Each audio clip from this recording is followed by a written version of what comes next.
वृंदावन विनोदिनं वृंदावन मदालतं श्रीपुरुषोत्तमं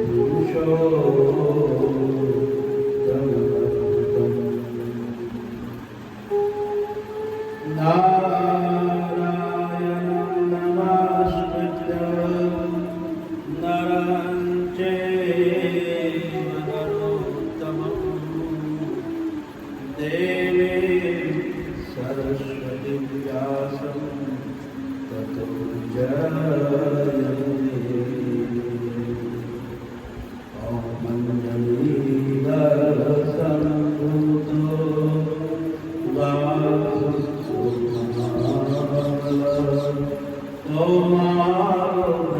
ब्रह्मचारी च श्रीहनुमते नमो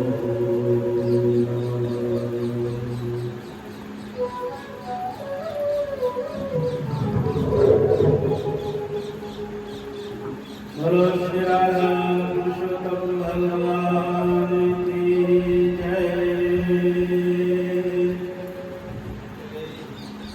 नमः पार्वतीपते हर हर महादेव।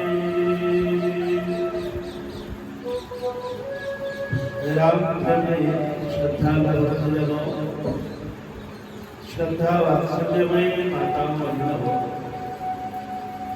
चातुर्मास के पावन सुंदर वेला में जहाँ हम शिव पुराण का परम आनंदमय प्रसंग श्रवण कर रहे हैं, उसी के साथ साथ हम सभी नित्य प्रति अधिक मास की पवित्र वेला में श्री राधा पुरुषोत्तम मास की परम पावन महिमा भी श्रवण कर रहे हैं। आज सबको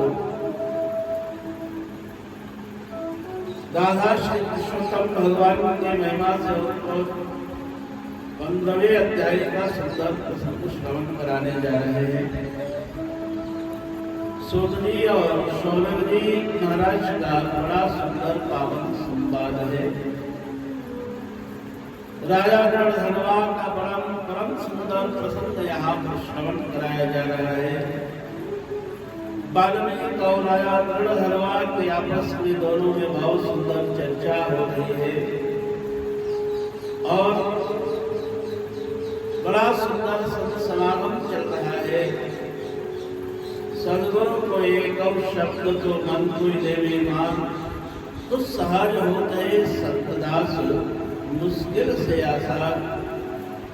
संत महापुरुष श्लोक बड़ा सुंदर पवित्र मार्गदर्शन करते हैं। राजा के चिंता को देखकर उसके अंदर के संदेह का निवारण करते हुए उन्होंने उनको पूर्व जन्म की चर्चा श्रवण करवाई।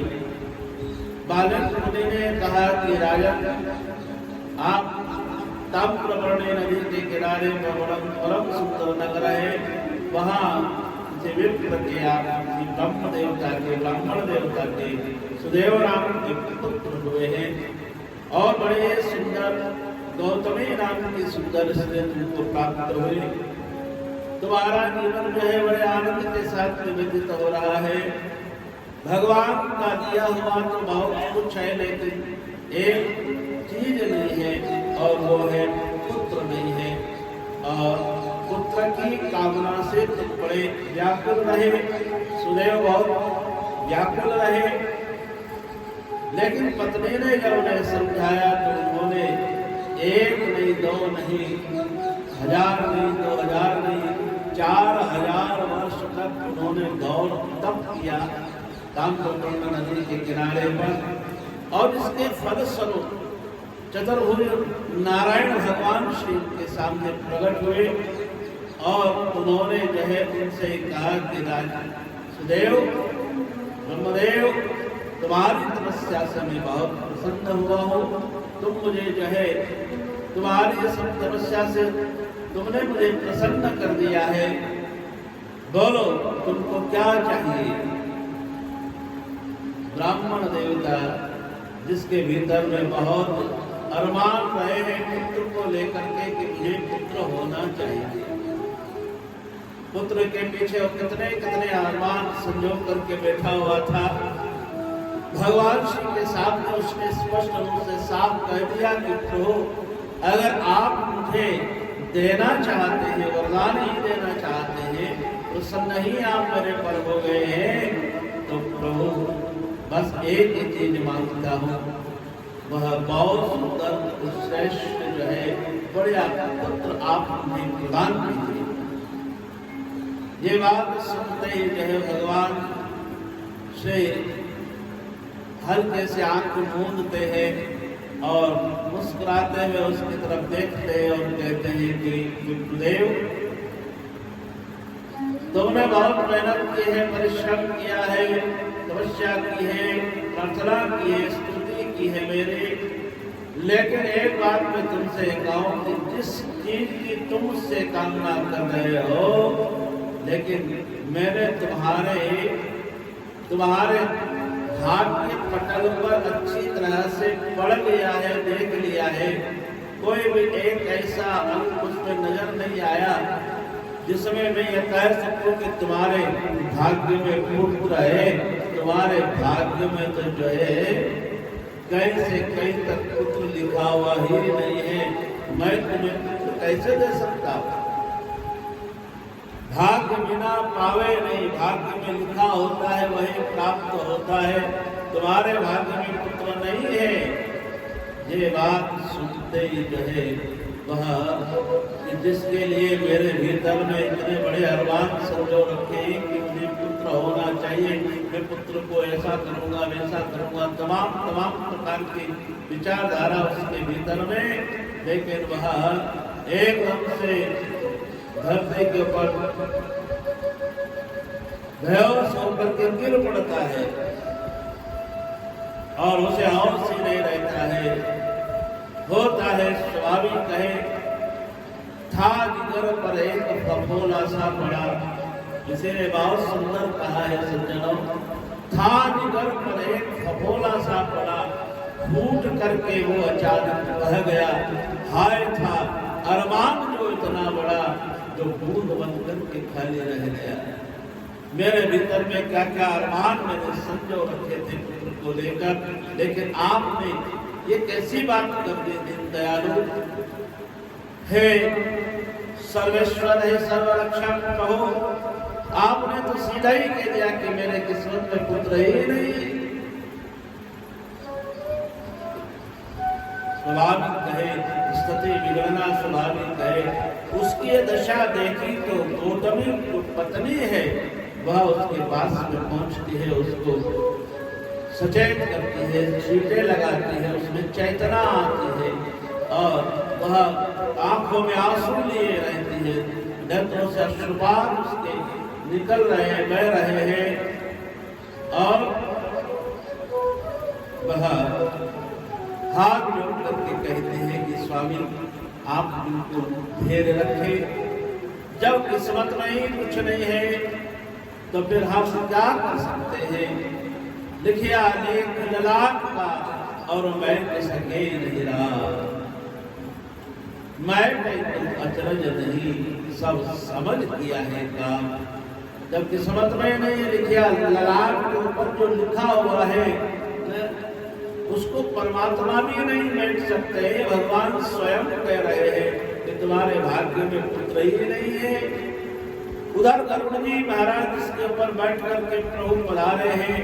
गरुड़ जी महाराज ने उन दोनों के करुण क्रंदन को देखा, उनकी दोनों की भाषा माता चर्चाओं को श्रवण किया तो वो जो है भगवान के भक्त गरुड़ जी महाराज के नेत्र भर आते हैं कि दोनों ने कितना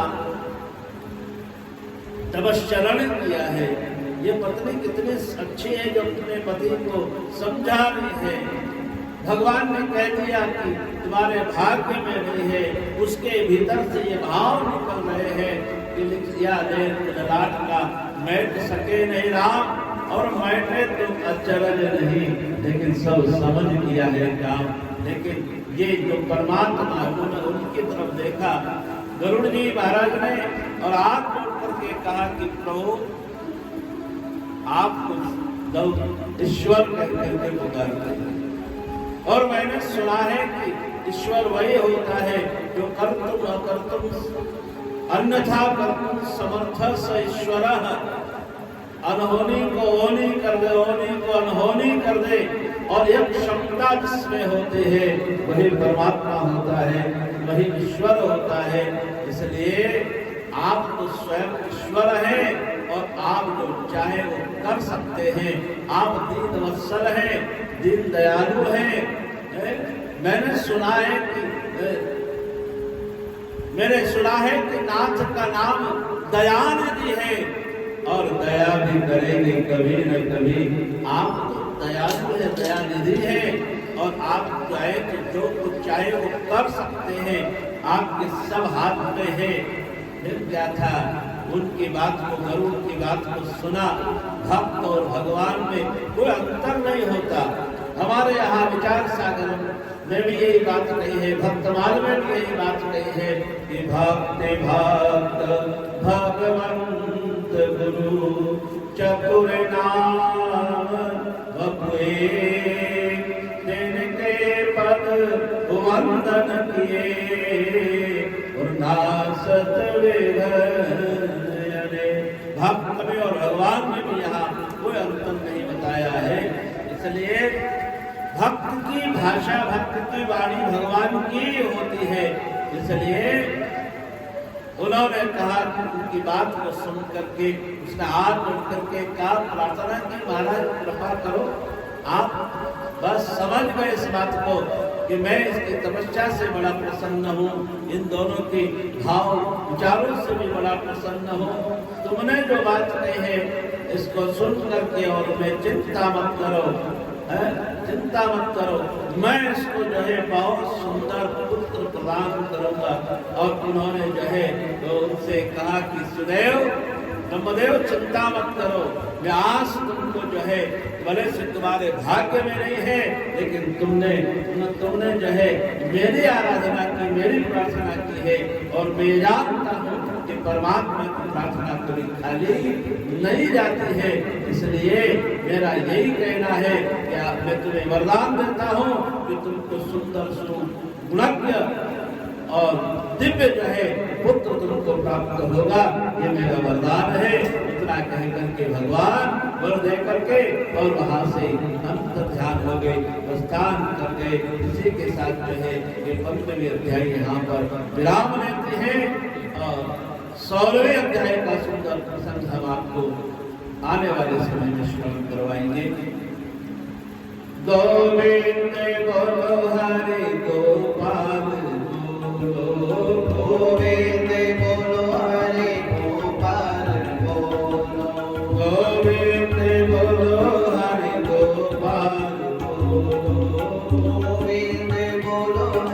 गोपाल बोलो, गोविंद बोलो हरि गोपाल बोलो, गोविंद बोलो हरि गोपाल बोलो, राधा रमण हरि गोविंद बोलो, राधा रमण हरि गोविंद बोलो, राधा रमण हरि गोविंद बोलो, राधा रमण हरि गोविंद बोलो, गोविंद बोलो हरि गोपाल बोलो, गोविंद बोलो हरि गोपाल बोलो, गोविंद बोलो हरि गोपाल बोलो, गोविंद बोलो हरि गोपाल बोलो, राधा रमण हरि गोविंद बोलो, राधा रमण हरि गोविंद बोलो, राधा रमण हरि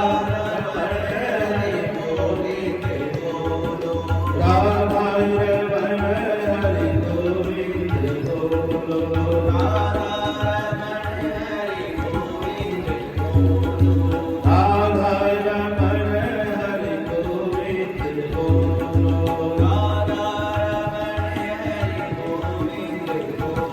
बोलो श्री राधा कृष्ण भगवान की जय, भक्तो भगवान की नव